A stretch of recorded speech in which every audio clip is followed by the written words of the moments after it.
The air in the negotiation chamber of Concordant Station was a carefully engineered blend of methane, ammonia, and oxygen, a tripartite compromise that left all three species present in a state of mild discomfort.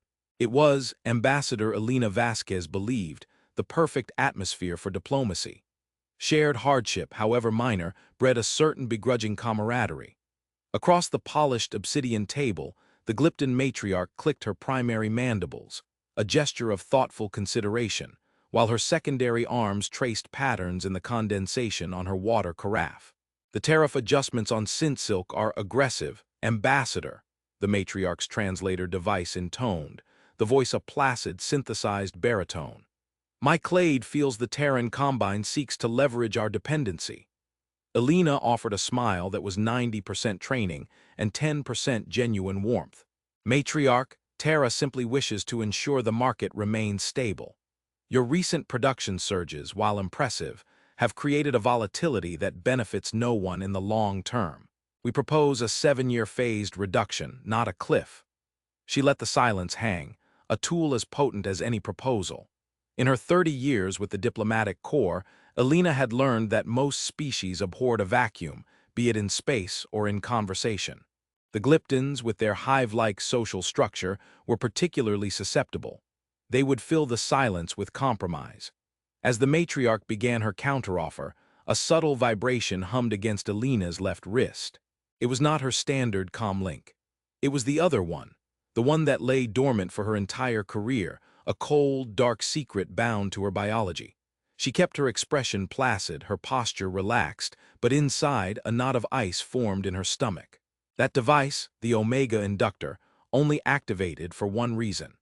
She gracefully concluded the talks with the Glyptons, securing a deal slightly more favorable to Terra than her initial offer, a final masterstroke of negotiation that left the matriarch feeling as if she had won. It was the art of the job, making everyone walk away from the table feeling like a victor. As the Glypton delegation scuttled out, Elena stood and walked to the panoramic window overlooking the stardusted velvet of the Orion Spur. Concordant Station was a jewel of Terran engineering, a testament to what humanity could achieve through cooperation. It was a place of hope. The vibration came again, a persistent, insistent pulse. "Secure channel, authorization Vasquez Omega," she said to the empty room. The air in front of her shimmered and resolved into the stern, weary face of Admiral Jorik, head of Sol Command. His uniform was crisp, but the lines around his eyes were etched deeper than she remembered. "Elena," he said, foregoing pleasantries, "we have a first contact situation in the Perseus Arm, designation XSC-1701. They call themselves the Kytharan Empire. Military or civilian contact?" she asked, her voice steady. "Their scout vessel decloaked and disarmed one of our survey ships, the Stargazer, with startling efficiency. They hailed us. That's the only reason the Stargazer isn't debris right now." Elena's gaze sharpened. "Aggressive posture, what are their demands?" "They don't make demands, Elena, they make proclamations. They announced their presence and requested a diplomatic envoy. Their tone was proprietary, as if they were granting us an audience." A cold dread, familiar and unwelcome, crept up her spine. "I'll assemble my team." "Just you for the initial meeting," Jorik countered. "They were specific. They want to meet the one who speaks for all humans. We've designated you as such." "But Elena, there's something else." He paused, and the Admiral's stoicism finally cracked. "Their energy signatures, their weapon emplacements, their fleet capabilities are estimated to be at least 4 times our own. And that's a conservative estimate based on one scout ship." Elena felt the weight of the Omega Inductor on her wrist, a phantom pressure that was suddenly very real. It was humanity's darkest secret, an answer to a question no one ever wanted to ask. The charter was known only to a handful of individuals in the highest echelons of government and the military. It was called Edict Zero, the final protocol. It granted a single diplomat, chosen for their empathy, their patience, and their iron will, the authority to sanction the unsanctionable. In the face of an undeniable, existential threat to the survival of the human species. After all other options were exhausted, Elena Vasquez had the power to authorize the complete and total extinction of another sentient species. It was a weapon of last resort, a genocidal failsafe designed to ensure that humanity would never be wiped from the stars. She was its keeper, its conscience, and if necessary, its executioner. "I understand, Admiral," she said, her voice a whisper. "Send me their linguistic package. I'm on my way." The face of the Admiral vanished, leaving her alone with her reflection in the stardusted window. A woman who had dedicated her life to building bridges now had to prepare for the possibility of burning an entire civilization to the ground. The Kytharan warship, the pride of Szeth, was an offense against aesthetics. It was a brutalist collection of sharp angles and menacing weapon ports, forged from a dark, non-reflective metal that seemed to absorb the light of the nearby star. Elena's diplomatic shuttle, the Osprey, felt like a fragile dove approaching a monolithic raptor. As she was escorted through corridors that smelled of ozone and scorched metal, she noted the absolute lack of any art, any decoration, any softness. This was a culture that had stripped away everything but function and lethality. She was led into a command deck that was more of a war room. Tactical displays glowed on every wall, showing fleet formations and weapons trajectories. In the center, on a raised dais that was clearly a throne, sat War Chief Szethkar. He was immense, easily 9 feet tall, encased in glossy black chitinous armor that was as much a part of him as his own flesh. 2 pairs of razor-sharp mandibles clicked near a mouth filled with serrated teeth, and 4 piercing, intelligent eyes fixed on her. His presence was a physical force, a wave of dominance and predatory confidence. "The human," Szethkar's voice boomed, a guttural language that the translator in her ear struggled to soften. It was like the grinding of tectonic plates. "You are smaller than our drones." Elena inclined her head, a gesture of respect recognized by over 200 species. "I am Ambassador Elena Vasquez. On behalf of the Terran Combine, I offer you greetings." Szethkar shifted his massive frame, a sound of grating chitin. "Greetings are the currency of merchants and beggars. We are the Kythara. We deal in strength. Tell me, Ambassador, why does your species hide in these delicate stations and send soft-shelled emissaries? We have scanned your military dispositions. They are inadequate." The contempt was undisguised. He was testing her, probing for the weakness he already believed was there. "We find that conversation is a more efficient tool for advancement than conquest, War Chief," Elena replied smoothly. "It builds where war only destroys. We have achieved our current prosperity through alliances and trade, not through subjugating our neighbors." A harsh, rasping sound erupted from Szethkar, which her translator identified as laughter. "You speak of prosperity. We speak of destiny. The strong rule, the weak serve. This is the truth of the universe. Your alliances are a pact of prey huddling together in fear of the predator. We are that predator." "A predator who expends vast energy hunting for scraps is an inefficient one," Elena countered, holding his gaze. "A partner who cultivates a garden reaps a steady harvest. Terra is willing to share its garden. We can offer you access to our trade networks, our scientific discoveries, our cultural archives." Szethkar rose from his throne, his shadow falling over her. He was a mountain of obsidian and malice. "You offer us trinkets, toys, and stories. We will take what we require. Your worlds are rich in heavy metals. Your people are numerous, a potential source of labor. Your preference for talk is a fatal flaw, Ambassador. It is the bleating of a lamb that does not know the wolf is already in the fold." He dismissed her with a wave of a 4-taloned hand. The audience was over. As Elena was escorted back to her shuttle, the war chief's words echoed in her mind. He did not see a potential partner. He did not even see a rival.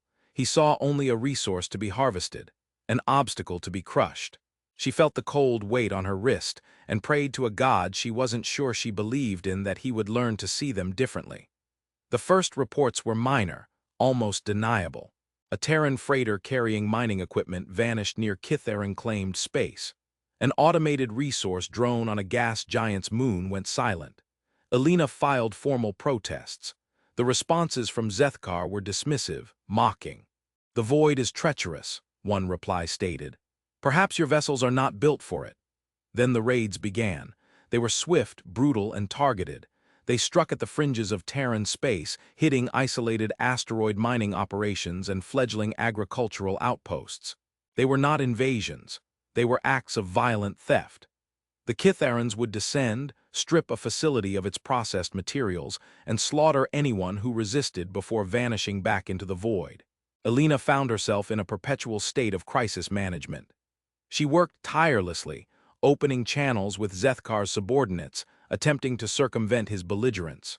She offered trade proposals that were ludicrously generous, ceding exclusive mining rights to entire asteroid belts in exchange for a cessation of hostilities. She proposed a joint scientific mission, a cultural exchange program, anything to build a bridge, to show the Kytharans that humanity was more than a passive victim. Each offer was rejected with increasing scorn. A Kytharan sub-commander speaking on Zethkar's behalf laughed during one transmission. "The human bleats again," he sneered. "She offers us the rocks we are already taking. She offers us songs when we demand tribute. Does your entire species lack a spine?" In a secure conference with Admiral Jorik and the Terran High Council, the mood was grim. Jorik's hologram flickered, his face a mask of frustration. "Elena, diplomacy is failing. They've hit 6 outposts in the last 4 months. We've lost over 3,000 personnel. They see your offers of peace as proof of our weakness." "And if we respond with force, Admiral?" a counselor asked. "Their ships are superior. A fleet engagement would be a massacre." "Which is why they are so bold," Elena said, her voice tired but firm. "They are goading us into a war we cannot win. Zethkar operates on a simple predator-prey dynamic. He is prodding the herd, testing its defenses, looking for the young and the weak. He cannot comprehend a species that possesses immense strength but chooses not to display it." "So we continue to let them kill our citizens?" Jorik demanded. "We continue to show them a better path," Elena insisted, though even she could hear the desperation in her voice. "We show them that cooperation is more profitable than raiding. Every concession, every offer is a message. We are patient. We are reasonable, but we are not weak." Her words felt hollow. She was sending those messages, but Zethkar was refusing to listen. He heard only what his rigid militaristic ideology allowed him to hear. The pleas of a lesser race. She looked down at her wrist at the smooth, dark band of the Omega inductor. It felt colder than usual. The criteria for its use were clear, all diplomatic avenues exhausted. She had not exhausted them. Not yet. She had to believe that reason could still prevail. She had to believe that a monster like Zethkar could be taught to see beyond his own bloodlust. It was a belief that was becoming harder to maintain with every new casualty report. The breaking point did not come as a thunderous explosion, but as a silent, horrifying data stream. The colony world of New Arcadia was one of humanity's jewels. A terraformed paradise in the Kepler system, it was known for its lush forests, sapphire oceans, and peaceful, agrarian society. It had no significant military presence because it had no strategic value. It was a world of artists, farmers, and families. A world of children. Elena had visited New Arcadia 2 years prior, opening a cultural center. She remembered the scent of the alien blossoms, the warmth of the twin suns, the sound of children laughing as they played in the fields of genetically engineered grain that shimmered like gold. The first message was a frantic distress call from the planetary governor. 3 Kytharan capital ships had dropped out of warp in high orbit. Not raiders, not scouts, warships. They weren't hailing. They weren't making demands. Elena was in her office on Concordance Station when the live feed came through from a Terran observation post hidden in the system's asteroid belt. She watched, her blood turning to ice, as the Kytharan ships took up orbital positions. There was a terrible, methodical precision to their movements. Then, the lances of coherent energy began to fall. They were not targeting cities or infrastructure. They were systematically boiling the oceans, igniting the atmosphere and slagging the planet's crust. It was not an invasion. It was an extermination. The feed was filled with the screams of 17 million people, a cacophony of terror that was abruptly silenced as the comms relays on the surface were vaporized. The last image Elena saw from New Arcadia before the feed went dead was of a schoolyard, the golden fields in the background ablaze, as a wave of superheated plasma washed over it, erasing everything. The final report was clinical. 17 million confirmed dead. 0 survivors. The Kytharan fleet remained in orbit for 3 standard days, ensuring the planet was rendered a lifeless, molten ball of rock before warping away. Zethkar sent a single, system-wide message to the Terran Combine. "Let this be our answer to your endless bleeding. We have taken your offering, the strong feast. The weak are the feast. Your time is over." Elena sat in the dark of her quarters for a full day, the message from Zethkar playing on a loop in her mind. She did not eat. She did not sleep. She simply stared at the Omega inductor on her wrist. The criteria replayed in her mind, a grim litany, existential threat. The systematic annihilation of a civilian world was not a raid. It was a statement of intent. The Kytharans would not stop until Terra and every human colony shared New Arcadia's fate. All diplomatic avenues exhausted. She had offered peace, trade, territory. She had been met with contempt, violence, and now genocide. There were no more avenues. Zethkar had burned them all, last resort. The Terran fleet could fight, but it would lose. A conventional war would only be a slow, agonizing death for humanity, a drawn-out version of what happened to New Arcadia. There was no other way. Her hands trembled as she activated the secure channel to Admiral Jorik. His face appeared, etched with a grief so profound it seemed to have aged him a decade. "Elena," he began, his voice raspy. "Admiral," she said, her own voice unnervingly calm, a stillness born of absolute soul-crushing certainty. "The criteria have been met." Jorik's eyes widened slightly. He understood. He simply nodded, the weight of the moment pressing down on them both across the light years. "The delivery system is ready. The Gray Plague is loaded onto 6 cloaked courier drones. They await your final authorization." "What is the estimated time to full saturation?" she asked, the words tasting like ash. "Once the drones release their payload into the atmospheres of the 7 primary Kytharan worlds, including Kythara Prime, the self-replicating nanomachines will propagate exponentially. They are keyed to a specific sequence in Kytharan DNA. They will break down all organic matter at a cellular level, converting it into more nanites. Total species extinction is projected within 3 standard months. 3 months. A death sentence for an entire civilization, delivered in a whisper. Elena thought of the laughing children in the fields of New Arcadia. She thought of Zethkar's sneering, arrogant face. She thought of the billions of Kytharans, soldiers, civilians, old, young, who would pay the price for their leader's hubris. Was it justice? Or was it just a greater atrocity? The question was irrelevant. Her duty was not to justice. Her duty was to the survival of her species. She looked down at her wrist. The Omega inductor glowed with a soft, internal light, awaiting her command. It required her voice and her unique biometric signature. A final, personal act of damnation. "Authorization code Vasquez Elena Omega," she said, her voice clear and steady. She pressed her thumb to the inductor's surface. "Execute Edict Zero." On the screen, Admiral Jorik closed his eyes. "God help us all," he whispered. The screen went blank. Elena Vasquez, the woman who had built her life on the sanctity of words and the power of peace, sat alone in the dark, having just condemned a species to oblivion with a handful of them. The silence in her room was absolute, but in her soul the screams were just beginning. The Gray Plague was insidious. It was not a weapon of fire and fury, but of quiet, inexorable dissolution. The 6 cloaked Terran drones, no larger than shuttles, slipped through the Kytharan sensor nets like ghosts. Over each of their 7 major worlds, the drones released their invisible cargo, a fine mist of engineered nanomachines that fell into the jet streams and oceans, utterly undetectable. On Kythara Prime, War Chief Zethkar was celebrating his victory. The conquest of the human colony was a triumph, a validation of his entire philosophy. He had displayed the might of the Kythara, and the galaxy had trembled. The humans, as expected, were silent, cowering in their little stations, no doubt, finally understanding their place. The first reports were dismissed as a medical anomaly. On a remote agricultural continent, workers were collapsing, their sturdy chitinous bodies turning brittle, then crumbling into a fine gray dust. The local medici were baffled. It spread. Within a week, the entire continent was silent. Zethkar was irritated by the distraction. He ordered his best xenobiologists to contain the plague. But it was already in the air, in the water, in the food supply. It was everywhere. Reports flooded in from the other 6 worlds. The same phenomenon, a swift, painless, and complete disintegration of his people. Panic, a concept alien to the rigidly disciplined Kytharan society, began to take root.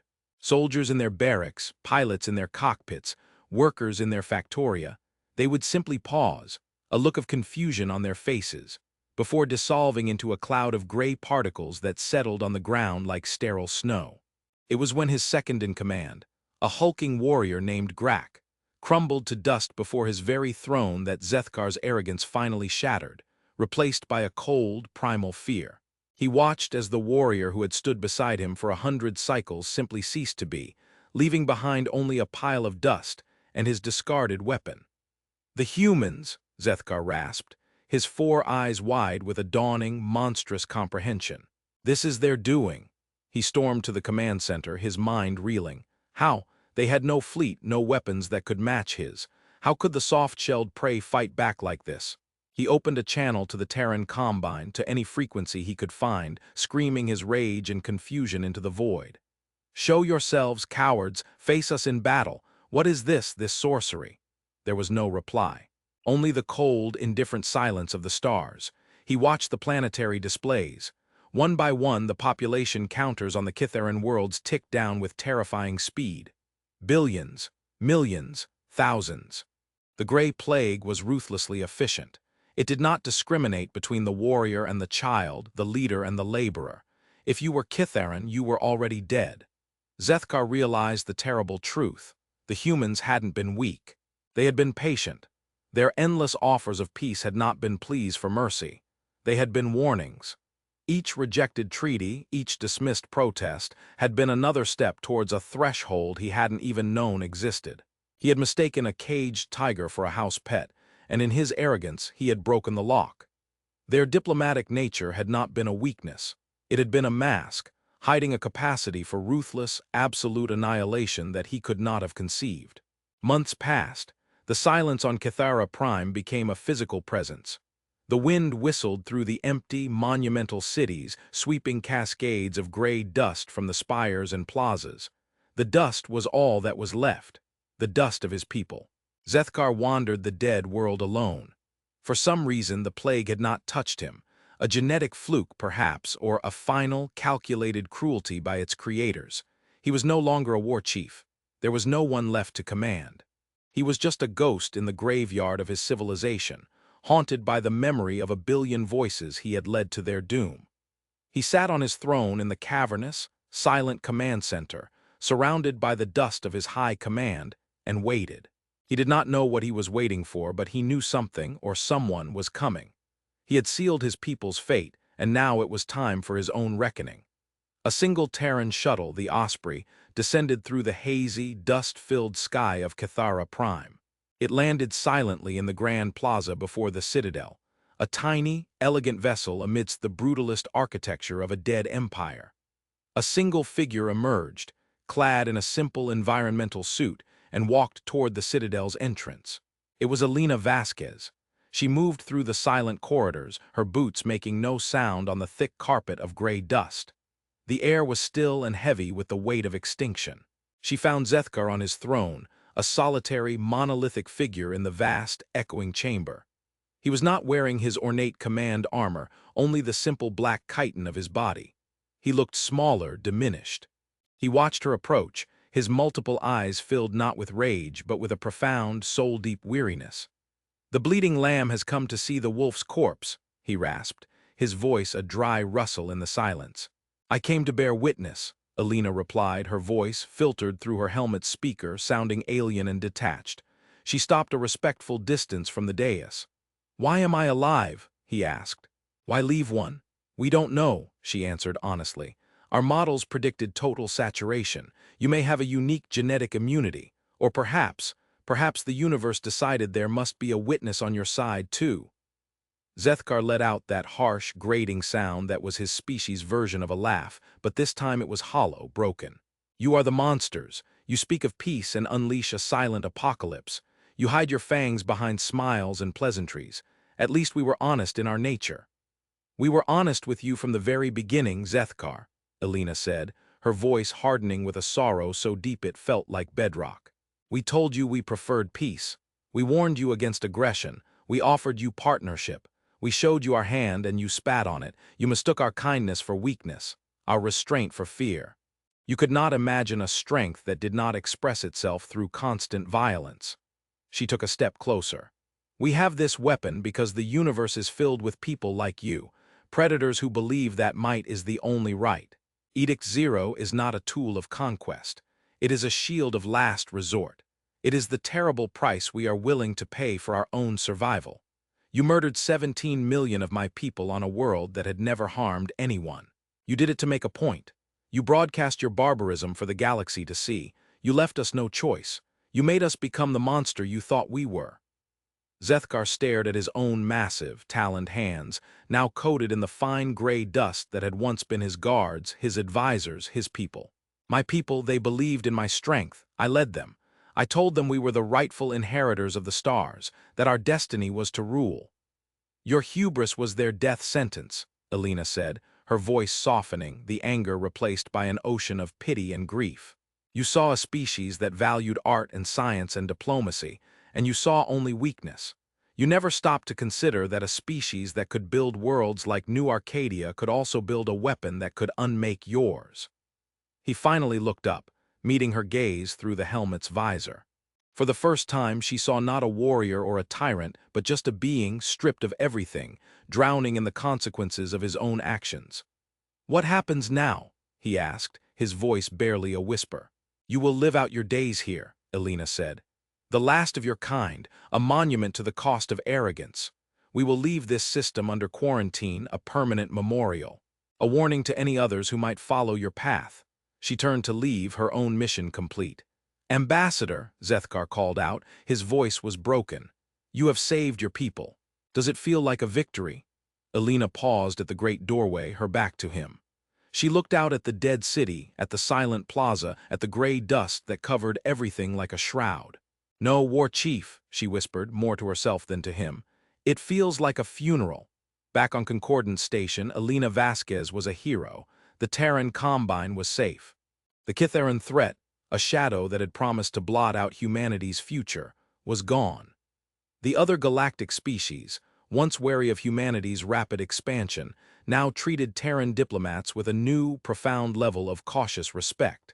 They had seen the quiet, reasonable humans pushed past their breaking point, and the result had been the silent, absolute erasure of a major interstellar power.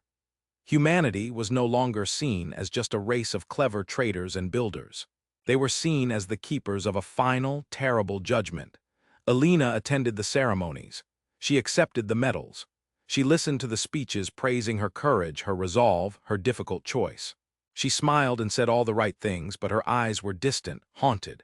She had saved billions, but she had damned billions more. The weight of it was a physical thing, a pressure on her chest that never eased, a chill in her bones that no warm room could thaw. She often stood by the same panoramic window in the negotiation chamber where it had all begun. She would look out at the endless sea of stars, and she no longer saw infinite possibility and wonder. She saw countless worlds, each one a potential New Arcadia, each one a potential Kythara Prime. She saw a universe where survival was a zero-sum game, and she was the one who had been forced to prove it. The Omega inductor was still on her wrist. It could not be removed. It was a part of her now, a permanent reminder of her authority, her action, her sin. Sometimes in the dead of night she thought she could feel it humming, a cold and patient presence, waiting for the next Zethkar, the next existential threat, the next impossible choice. She had saved humanity. She had secured its future among the stars. But Elena Vasquez knew, with a certainty that would haunt her until her dying day, that in the process of saving her species, she had sacrificed a piece of its soul and all of her own. She was the savior of her people, and the greatest mass murderer in the history of the galaxy.